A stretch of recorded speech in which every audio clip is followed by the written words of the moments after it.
Scott, and you're listening to Flashpoint Radio. Rise and shine. Your morning boost of inspiration, news, and fun. With Mikey G, Lady Elise, and Coralie Karen. The unmistakable combination, synergized to navigate.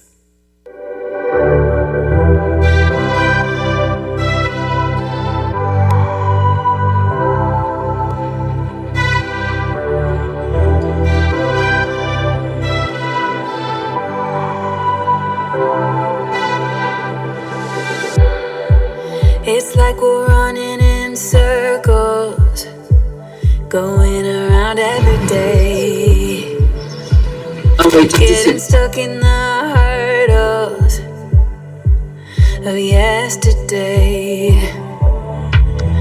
Don't you wanna go further away from the fray? Let's not get stuck in our worries, we'll make our way. Won't you come outside where the sunflowers bloom? Breathe in the air, look up to the moon. I'll meet you outside, away from the crowd.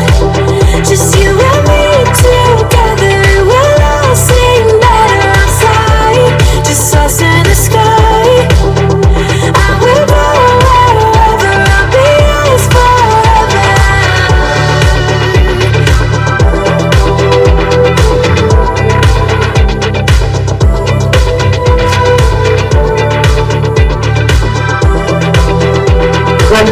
Welcome to the breakfast hour. It's that time of the day or the time of the week, the month, the year that we are joined live right here. And of course, the first thing I must say welcome to our brand new subscribers.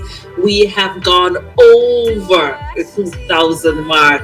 We are over 2,000 subscribers. Oh boy, strong. And of course, I say a special good morning and welcome to the breakfast hour. Lady Elise, it is, I smiled to myself on the weekend. Yesterday actually I glanced a little bit and I looked at the happenings, what's going on. And I said to myself, wow, God is certainly a good God, He has done so many things in silence and in quietness, quiet places. There are times when you will be saying, when are we going to pass this, or when things are going to progress to this level, or we're going to move further. Somebody said, what is just 2,000 people? Oh yeah, those can't fit in my church or my living room at all. So, I just wanted to say to you and all our subscribers, we really appreciate you and our almost 100,000 viewers, right? So we wanted to say thank you this morning for making Flashpoint your choice and the breakfast hour your morning wake up and to do. Alright, so of course we have our devotional coming up next, and of course when we come back, a few messages from our sponsors this morning right here on Flashpoint. And of course, as I add my quota of welcome, I want to not just welcome you to the breakfast hour, but to a brand new day and a brand new start right here in the Grand K.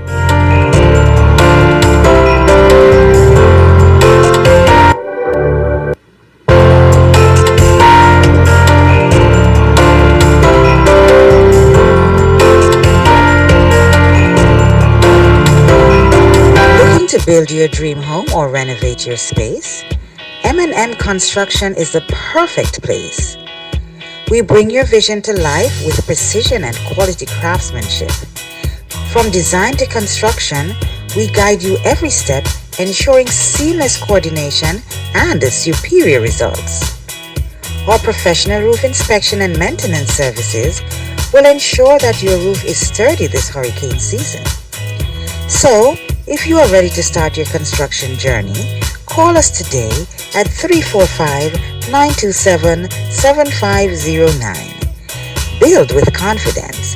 Build with M&M Construction.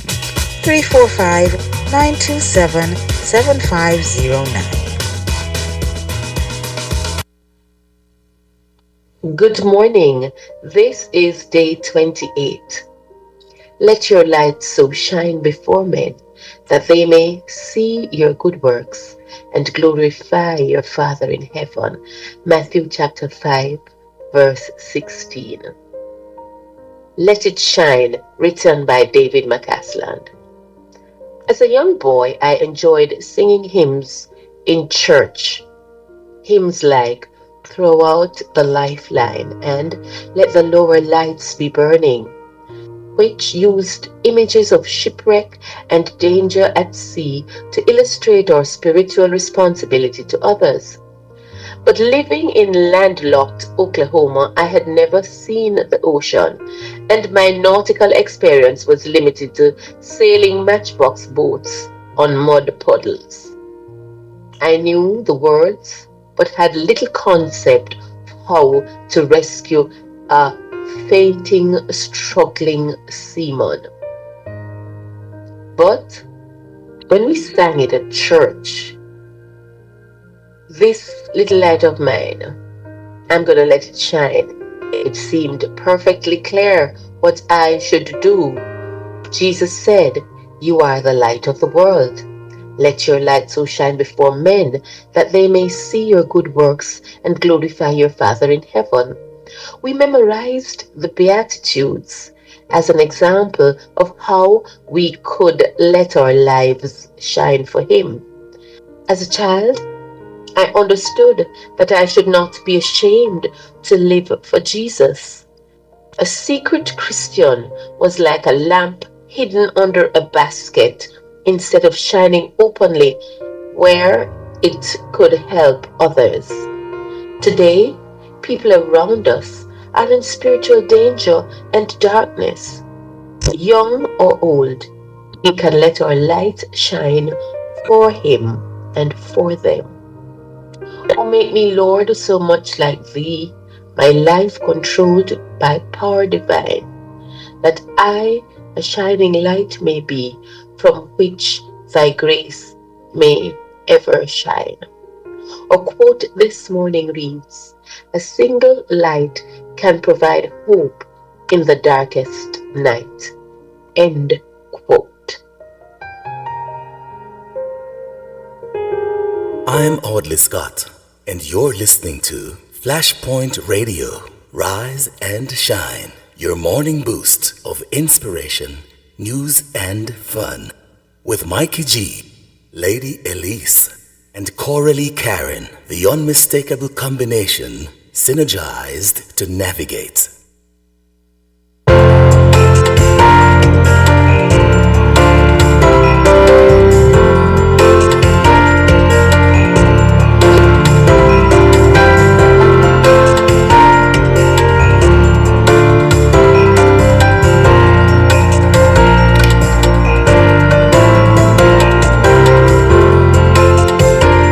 Well, say welcome back to to the breakfast hour. It is indeed a well lit morning. You know, I listened to the devotional just now, Lady Elise, and I'm telling you, every time I listen to Susan's devotional, it brings me to another level in my understanding. Even when we already know the information, it just simplifies it and it brings it back to focus and allow us to see the things that sometimes we so easily miss. You know, when she says a Christian cannot be a light, that is, Christians without doing anything in the world, you know how busy most Christians are. They are unable to even think about anyone else apart from themselves.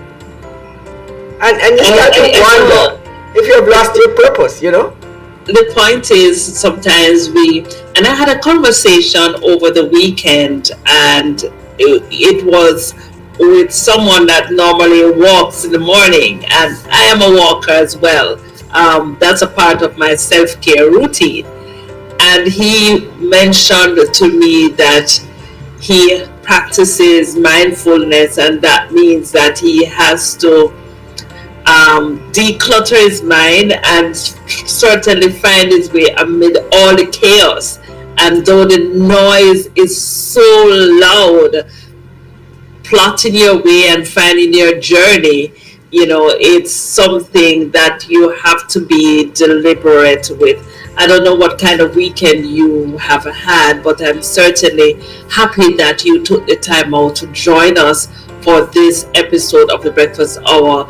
It has been a wonderful weekend. It's a rainy morning right here in Georgetown, Grand Cayman, but the rains are certainly a blessing. And of course, we sometimes have sunshine, sometimes we have rain, similar experiences in our lives, ups and downs. Yes. But each experience we can learn from, and we can become better persons, better individuals, better neighbors, better brothers, better sisters. And so it's a wonderful day to be alive, and we are certainly thankful for that. Lady Elise, having said that,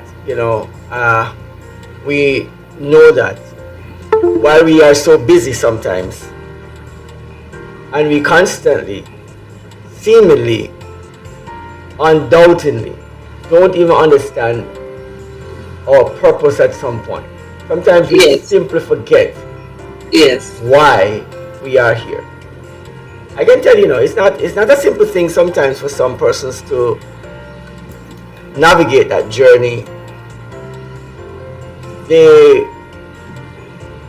understanding that we have these days is that everybody's in the same rat race, and we are running the same race. We are not separate anymore, and we don't find that divide that is necessary to kind of not make you exclusive, but separatedly significant for a purpose to reach others who are not in the same place yet, or the right place yet, And I don't want to think that persons are saying to become one thing means that you're going to, be superior or feel yourself better than, but you must not find yourself feeling as if you are less than in the same place. So when the world shows a narrative that because of who you are not at the height of where some people are, you must let them know that they are not at the height of where you are, because they don't understand what height looks like.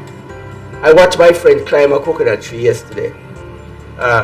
You watched yourself. You have to slow down. No. I said I watched someone climb a coconut tree yesterday. You climbed a coconut tree? I watched someone climb a coconut tree yesterday. I did say I watched someone climb a coconut tree yesterday. Sorry, sometimes the ears are lazy. Right. And so by watching that, Yes. climbing the coconut tree, and I looked up, I remember my days when I used to do that. I no longer want to do it. But sometimes we feel that where we are in life, we are at the pinnacle of it. But then there's a coconut tree somewhere that is much higher. I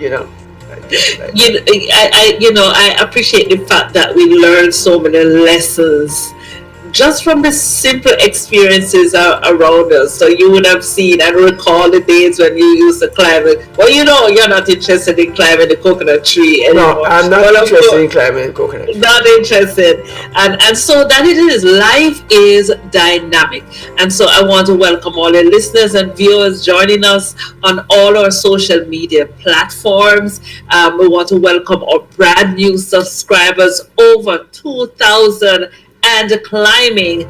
We really do appreciate you. Thanks for making Flashpoint Media your choice, and we plan to do even more innovative programs, more interesting. Of course, coming up this Thursday, we're going to be keeping it real. We are going to be talking about current issues, current events, the things that are touching our lives, and we're going to just have a candid talk. So you got to tune into Flashpoint for all the things that are happening. Now, on Monday, we generally kind of feature what's happening in our world, and part of that feature is to pick some news item that may have had a profound effect on our lives, and certainly one such news And some of item. and some of the things, Lady Elise, is that not some of the things that some of the major news network would want to carry, Yes, or TV programming may want to take as a program, or say it makes sense or it is important. But we want to tell you that the things that seemingly so not important are sometimes the most important of them all. Oh, this morning, of course, we want to share this information with you and allow you to, get an insight on some stuff that you might not know about and things that you might have missed. So, having said that, Lady Elise, over to you. yes, let's share this one with you. To talk about what are the ramifications now. What happened during Francis' life and his agenda? Has that moved closer to what the Bible prophecies foretell? But maybe we should start by explaining something that very interesting happened the day that we got this news. We were in Brazil, as Pastor Ross said, and through some miraculous providential circumstances, we won't really go into all the details because it would take too much time. The fifth largest TV network in Brazil is Brazil Red Television. You see it on the screen there. Brazil is a country with 75%, I think, is Catholic, and it is the largest Catholic population in the world. More than Mexico, more than the Philippines, certainly more than Europe. They invited us. They heard we were in the country. They knew about Amazing Facts. They invited us after the report on the death of the Pope to be on for, we thought, 5 minutes. It ended up taking the rest of the program. And I was, of course, speaking English. The commentator, news anchor, is known all over the country, Hermano Henning. And we had our Amazing Facts Brazil director helping translate. And he's asking, what's Amazing Facts? What's your testimony? Why did you become an Adventist? What's the relevance of revelation and prophecy? I mean, I just was thunderstruck that here an Adventist pastor was on this national program in the largest Catholic country, and he was asking what I thought about the Pope and these events, and I tried to be as gracious as possible, but he was so intrigued, he didn't take anything else in the other segments in the program. He just kept us on through the end. And the amazing thing, and some people saw my Facebook post on this, I don't speak Portuguese. I speak a little Spanish. But we were speaking through a translator, and at some point in the program, I suddenly understood everything the anchor was saying and everything the translator was saying. And while I'm sitting there, I'm going, what's going on, Lord? I understand them. And then after the program, I wonder, is this still working? And I didn't understand anymore. I didn't have the gift of tongues, but for a little while, I had the gift of hearing. And I've never had that happen like that before. And so that was just, you had to be there. It was really amazing.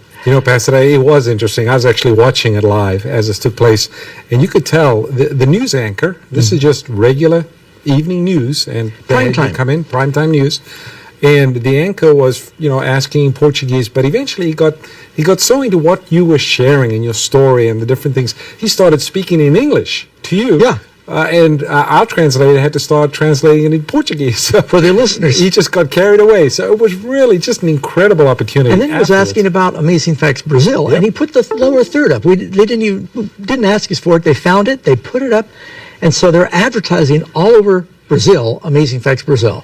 That was amazing. The day the Pope died, after the Pope report, which is very interesting. So that's just something that help us realize the Lord is at work. He's wanting to get the message out, and we were able to recommend some books. As our friends know, Pope Francis passed away Monday. They just sealed the coffin today. As we speak, in a few hours, the funeral will begin.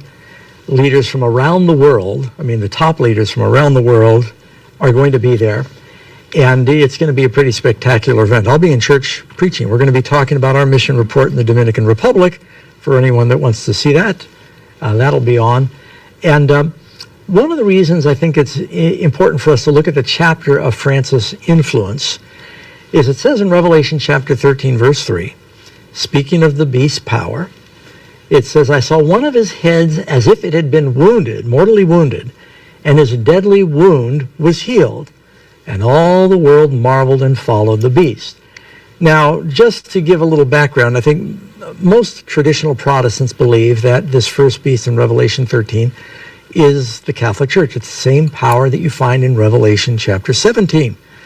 A woman sits among seven hills of Rome, got the golden cup in her hand, and jewels and pearl, scarlet and purple, the color of the bishops and the priests and or the cardinals, I should say.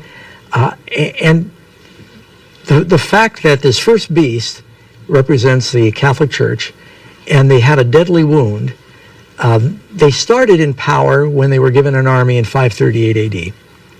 That lasted almost uninterrupted for 1,260 years. And then the beast was wounded. Now it's interesting, if you look at like what Martin Luther says, he says that he had no question but that, and Luther was a priest, Catholic priest, he believed that the office of the Pope Francis may have been a very kind man, by all outward appearances he was, but the office that they're held, where they put themselves in the place of God, the Protestant reformers, you can look at Luther's, from his works here, it says, the vicar is in the place of an absent chief. What is such a vicar but Antichrist? I know, am certain that the papacy is the kingdom of Babylon, spoken of in Revelation 13. And then Jan Hus, who was martyred because of his faith, again a priest, who identified the office of the papacy and the Pope as Antichrist. The Pope is the true Antichrist, of whom it is written that he sits in the temple of God among the people where Christ is worshipped. And I think you've got that there. If it's 2 Thessalonians Yes. chapter 2. We find that actually in 2 Thessalonians chapter 2, verse 3 and 4, where it says, let no one deceive you by any means, for that day will not come, unless there is a falling away first, and the man of sin is revealed, the son of perdition, who opposes and exalts himself above all that is called God, or that is worshipped, so that he sits as God in the temple of God, showing himself that he is God. Now, friends that are watching right now, please listen carefully. A lot of dear Protestant believers, evangelicals, think this verse means that the Jewish temple must be rebuilt. When it says he sits in the temple of God, it's talking about he sits over the spiritual temple of God. The Bible says, you, the church, are the temple of the Holy Spirit. We are living stones. Christ is the cornerstone. It's using that language that Paul used. So it's saying that this power would sit over. See, he's sitting in the middle, and you look at St. Peter's. And not only Jan Hus, but look at what Calvin says. You know, most Baptists and Calvinistic believers believe in Calvin. Calvin says, Daniel and Paul had predicted that Antichrist would sit in the temple of God. We affirm him to be the Pope. Some persons think it's too severe and censorious when we call the Roman pontiff Antichrist. That means the position. It's not saying the person's a monster. It means that office of saying, I am the vicar between God and man, because that's Christ's position. That's the Holy Spirit's position as the intercessor. And then you can look at what Roger Williams, First Baptist pastor in North America, and we'll talk about him later too. He said, he spoke as the Pope, as the pretended vicar of Christ on earth, who sits as God over the temple of God, exalting himself not only above all that is called God, but over the souls and the consciences of all his vassals, yea, over the Spirit. Now don't change slides yet. Go back to that slide. I want everyone to see Pope Francis now is sitting on his high throne between two angels. These are like the angels on the ark. And the Shekinah glory of God was between these two angels. In Isaiah 6, God is enthroned between these two seraphim. This is a man sitting in the temple of God showing himself that he is God. He may just be going through traditions as far as he's concerned. But the symbolism here and what the church officially teaches can't be missed. And Williams goes on, over the Holy Spirit, yea, over God himself, speaking against the things, God of heaven, thinking to change times and laws.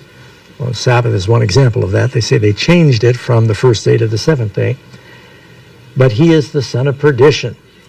Now that ended in the church had almost uninterrupted sway until 1798, when Napoleon's general, murder of a Frenchman in Rome, gave them the excuse to enter the holy city. He arrested the Pope. He was carried off, died in exile, And you can read here, and this is Encyclopedia Americana 1941 edition. He, Berthier, made his entrance into Rome, abolished the papal government. They received a deadly wound and established a secular one. And it looked like they had lost their international influence. But beginning with Mussolini, is it 1928? 1929. 29. They had the pact where the Vatican again became an independent state. The Vatican is a country, technically. The Pope is the king or the sovereign there. And U.S. and other countries send ambassadors to the Vatican because the Pope is the supreme ruler over 1.4 billion people on the planet, Catholics. Well, lovely people. I expect to see many of them in heaven, but the system has departed from the original plan. Now, it says this deadly wound would be healed. I want our friends to notice. Vatican News, March 13, 2013. In the first interview, Pope Francis outlined his vision for the church, saying, "The thing the church needs most today is the ability to heal the wounds and to warm the hearts of the faithful. It needs nearness, proximity. I see the church as a field hospital after battle. It's useless to look seriously at an injured person if he is talking about high cholesterol or the level of his blood sugars. You have to heal the wounds. Then you can talk about everything else. Heal the wounds, heal the wounds. And you have to start from the ground up."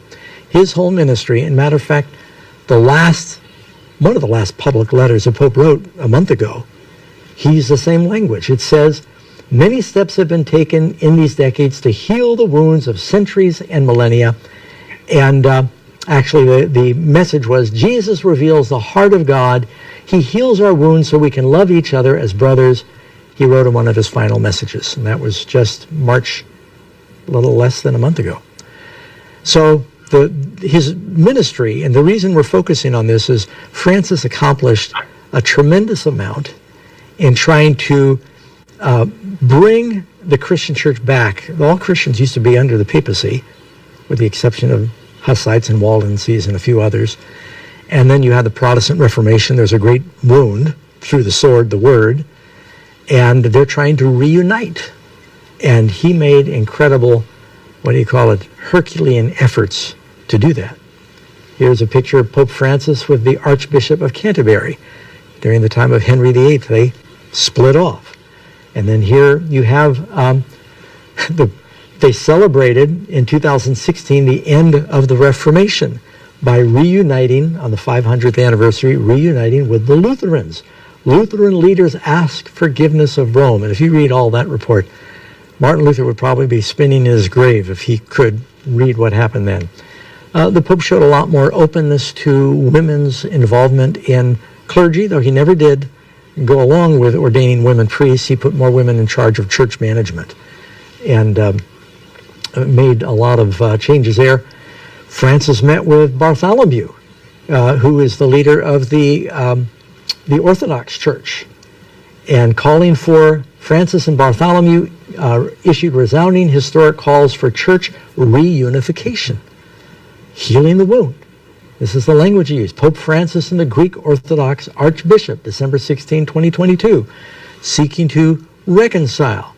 Here's one more historic meeting, first time, the Patriarch Kirill, the Russian Orthodox, and he's met with the Coptic church leaders. And here, and Pastor Ross, you sent me some pictures. I failed to drop into the presentation, but here you have him on all the religions of the world basically coming together, including Islam. That's right. He kind of focused on some major religions. Of course, Protestantism, represented by the Lutheran Church, and you touched on that. Then you've got the Eastern Orthodox churches. He's reaching out to them. But he's also been reaching out to Muslim countries. He did tours in Muslim countries. He signed a pact, an agreement with Muslim countries that they're not going to use religion as an excuse for war or violence. Very interesting. He's also reaching out to the Eastern religions like Buddhism, Hinduism, the Buddhists on the screen, starting to connect with all religions, which is very interesting because according to Revelation chapter 13, it says all the world wonders after the beast. Yeah, and he made incredible headway in doing this. And he was in Egypt, Libya, United Arab Emirates, Israel, went to trying to reconcile with Jewish leaders. And then in 2015, America was largely people fleeing religious persecution, and there's a lot of animosity between Protestants and Catholics, and some Protestants were very cruel, actually, to the Catholics that came across the ocean. But when you saw those images of the Vatican flag and the U.S. flag flying in front of the great obelisk of the Washington Monument, of course, there's a big obelisk in front of the Vatican, too. You and I were there, 2 years ago or a year ago, I forget. Yeah. Time passes. And then he went from there, he went and he addressed a joint session of Congress, first time any pope has done that. Went to the United Nations. He went to New York, held a mass in the 3 places where our government was started. Philadelphia, our first capital was New York. He went to New York City, Washington, D.C., held a mass in all those places. Record crowds, standing ovations, and it just reminds us of, and all the world wondered. And I think there's even some, just the video footage that you see of those meetings where just the throngs of people were following the Pope, and even though he had to negotiate a lot of problems, there were a number of sex scandals that hit the headlines. They never really turned against Francis during that time. They felt like he was still a good Pope, a little more welcoming of the gays in the Catholic Church, and conservative Catholics were concerned that he was being a little too open and changing too many traditions. But so we've got a new chapter, and people are wondering what is coming next. Not only did he meet with the Lutherans, meaning, you've got the Lutherans in Europe, but evangelicals. And I think many remember we did a video about this years ago that kind of went viral when Tony Palmer was at Kenneth Copeland's church saying the protest is over. Mm-hmm. And then here's a picture where they were invited to the Vatican, and you've got Kenneth Copeland. Tony Palmer died tragically in a motorcycle accident after that. And James Roberson and his wife and other evangelical leaders. Here he is with Rick Warren, and he's met with Joel Osteen, and the list goes on. But he was the great wound healer. He was trying to heal the rift between the Protestants, Catholics, and forge unity with other world religions. And through all of this, when people said we need a spiritual head in the world, folks look to the papacy for that person that would be the most likely spiritual head. It's interesting as they've got the different.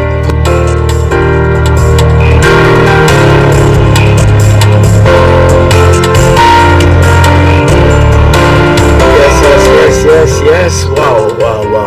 A little bit of information that we want to bring to you this morning. A wealth of information, so many topics, so many points of views. So we need to just remind our listeners, you're listening to the Breakfast Hour. On Monday, we have a feature, What's Happening in Our World. And this morning we highlighted 1 week ago we would have lost the Pope. And of course, that was news all throughout last week. And so we decided to share what are the implications beyond Rome and beyond the Catholic Church and to the world as well. When he touched on the end of Protestantism. Yes. The end of Protestantism. And many persons are asking, what is Protestantism? They have no clue what these things are. And we're not talking about people who are regular people, We're talking about people who are within certain organizations that should know, that are people who study the prophecy and study the word. They don't even know what that means. And even when this particular this event took place, they were not even aware that it was even happening, because they didn't know the significance of it, because they stopped studying prophecy. And you start to wonder about these things. He also touched on the idea, we are talking about, not only female priest, but he didn't say that, but he talked about gay priest. They were looking at these things, where our gay personnel who would be clergy. And these are things that he was more welcoming to. And what we found is that we have a lot of female bishops, you don't know that woman can't. It's like the priest is a man, and for some unknown reason, this has been a thing that now we have been so clouded by the ideologies that I don't know. I don't even want to say it. I just want to leave it. I just want to leave that. Yes, you have to save that for another time. I don't want to go down that rabbit hole there. I know you don't want to go down that rabbit hole. And so, of course, I want to also take the opportunity to let our listeners know that there are other things that are happening in our world today. And so just want to share with you the national days, just a few things that are happening around the world. It's National Superhero Day, Save the Frogs Day. I know there are persons who are scared of frogs, but I have learned that they are a good part of our environment. Did you know that, Michael G? The frogs are a good part of our environment. Yeah. I know what they are for. Did you know? Yes, they scare our women folks all the way across. If you want to if you're having a problem with, many of you guys, I'm talking to you now. You just put a frog in the house. The lady will not come back. Promise you. Unless you have one of those women who are a frog killer, then you have another problem. Why are frogs important? And why, ladies, come on. I just want to stop you for a minute. Let that sink in. Let that sink in. I'm just giving the guys a few insights on please, guys, don't be abusive, please. But you have a problem and you want to solve it. These are simple ways to do it. You don't have to do too much with frogs. I particularly like frogs. I used to play with them a lot when I was much younger.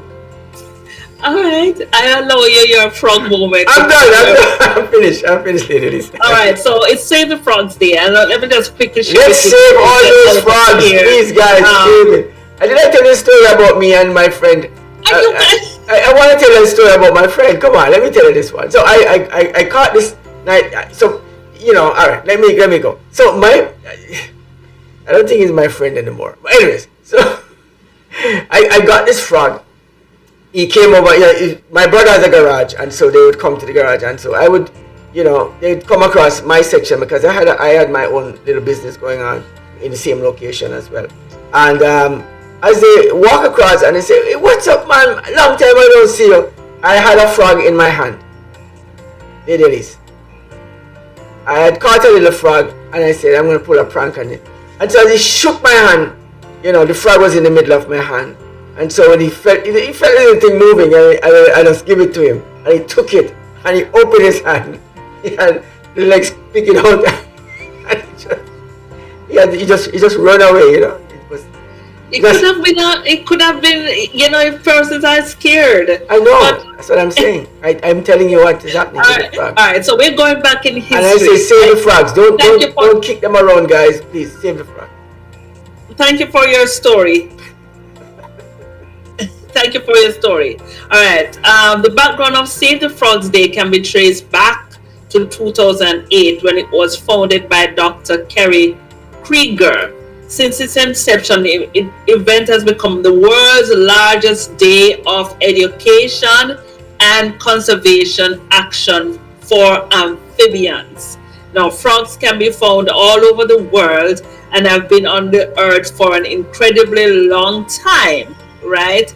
And so, not a fan of mosquitoes, then this is a perfect opportunity to be a big fan of. Sorry, I was just wondering.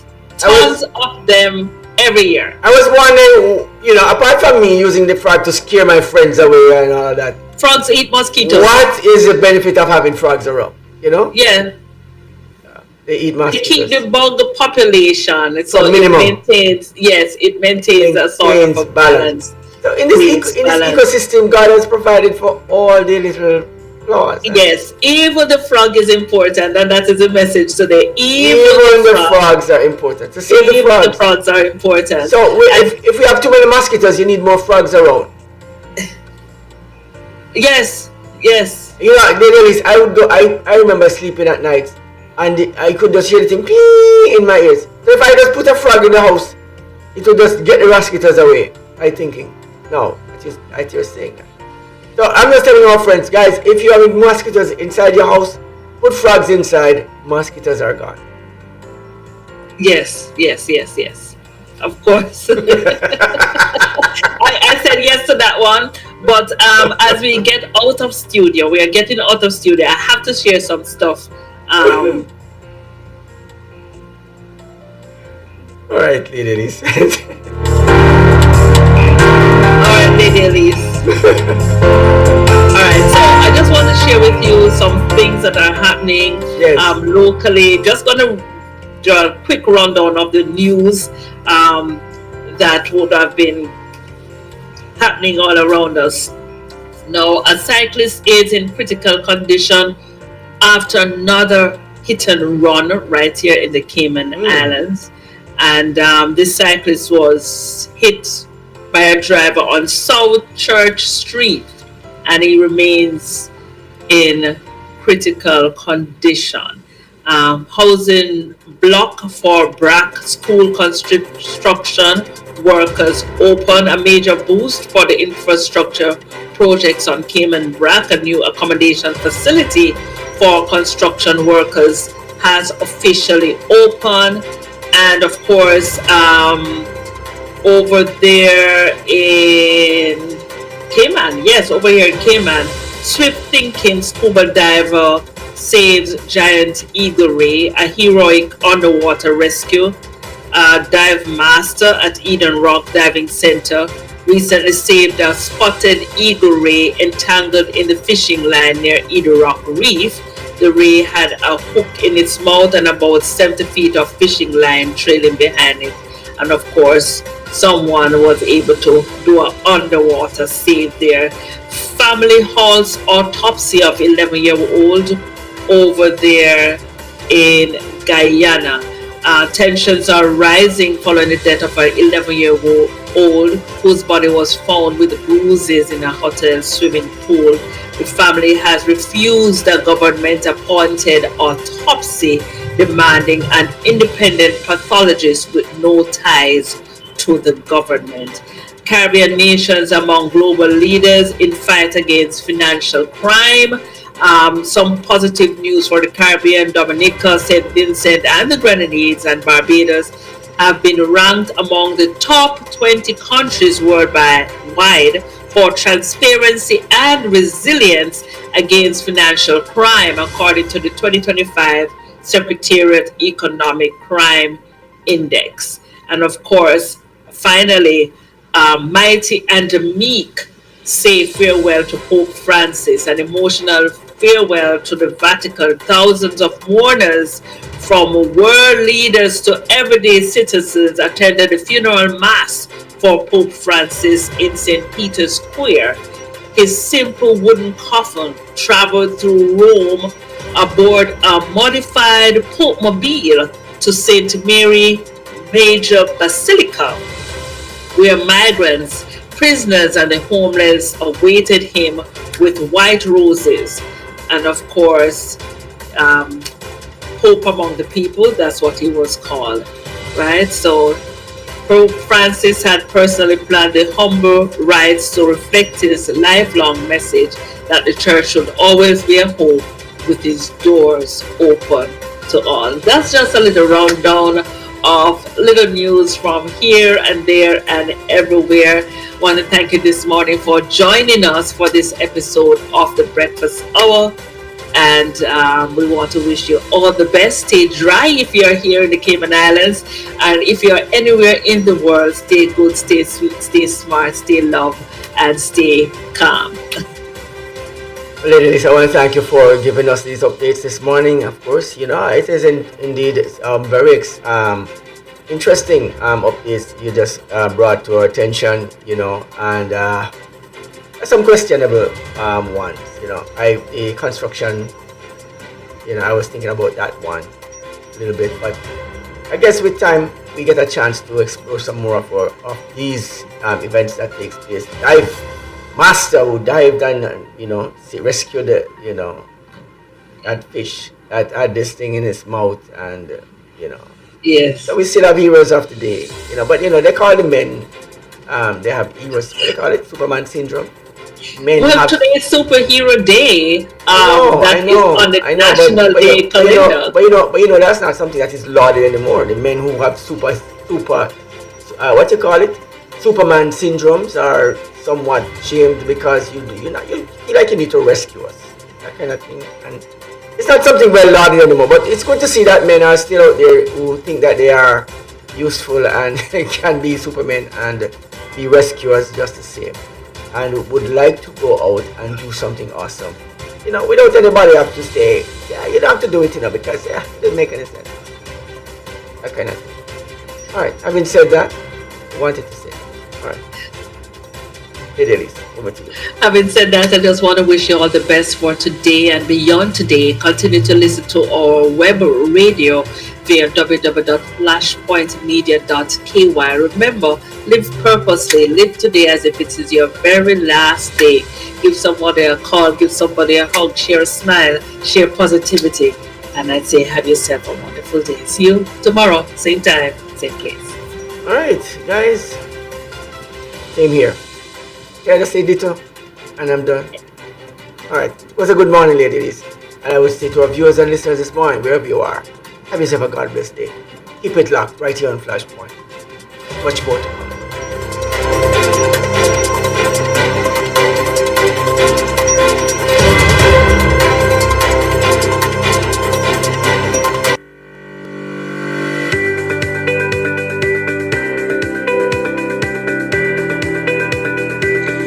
When you need ultrasound that's safe and effective, you must visit Asai Ultrasound Imaging. They're conveniently located at number 4 Chestnut Center, Smith Road, Georgetown, Cayman Islands. With experienced technologists with over 20 years experience, their friendly staff will make you comfortable while you get your procedure done. Asai Ultrasound Imaging is open Mondays to Fridays, 9 a.m. to 5 p.m. and 9 a.m. to 1 p.m. on Saturdays. Call Asai Ultrasound Imaging 345-949-2454 or 345-938-3426. That's 345-949-2454 or 345-938-3426. I'm Audley Scott, and you're listening to Flashpoint Radio, Rise and Shine, your morning boost of inspiration, news, and fun. With Mikey G, Lady Elise, and Coralie Karen, the unmistakable combination, synergized to navigate.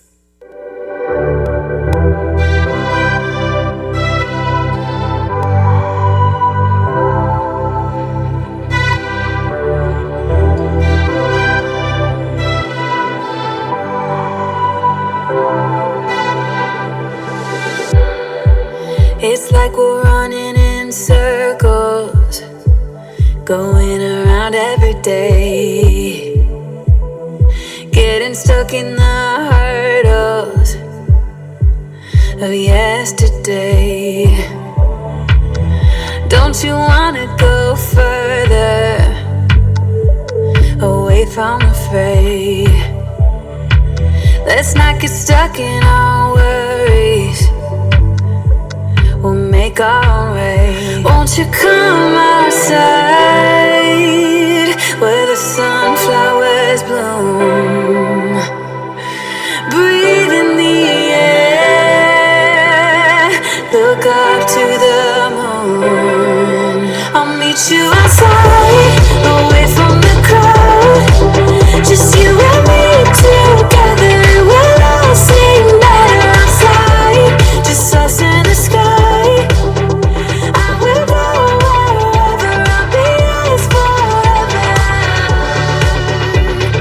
Two things I do know right now.